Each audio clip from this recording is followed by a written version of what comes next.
as I'm gonna try to make this one a bit dirty, weathered, and old looking as if it's used quite a lot, I'm going to do some pre-shading on all of the panel lines just using some black. Yes, I know I really suck at this looking back at the footage, and I probably need some more practice, so maybe for a next project this will work out a bit better, but don't really count on it. So the basic point of doing this pre-shading is making the panel lines a lot darker, and when you apply the color on top of this, the areas where you did the pre-shading are a bit darker of the color, making it look a bit shady and weathered around all the panel lines, and making it a lot easier for the next step in weathering to dirty it up a bit more. So I'm just going to go around all of these panel lines and see how it turns out. Right, I almost forgot to mention that instead of using the 0.4 needle, I moved on to using the 0.2, as these are some very fine details, and the 0.2 has a smaller stripe when you pull the trigger than the 0.4, so I thought that would work out a lot better, and it did, but it's still sort of, yeah.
So with all the super tidy pre-shading done, it was time to move on to the color coats.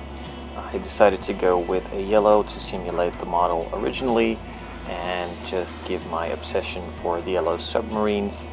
a big thumbs up, so I did that. I applied about 5 light coats of yellow, not going too heavy, and checking in between if the pre-shading is worked away good enough and has a satisfaction to mine. And it turned out in the end it was pretty good, although I would have liked a bit more orangey of a tone in the yellow. It's still fine, and for a test on some of the weathering and the pre-shading, it's not bad at all.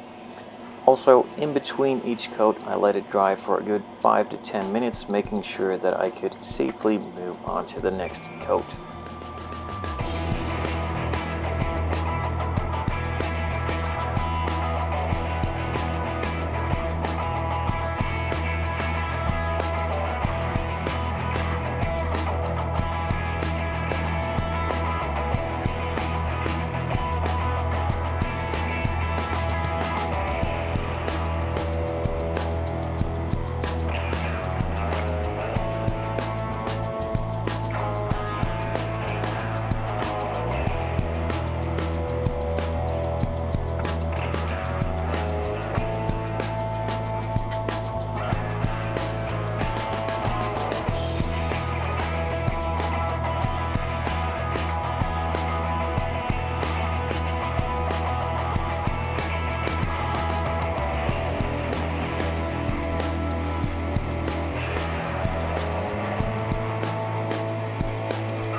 With the 5th coat applied, I let it dry for a good 2-3 hours before moving on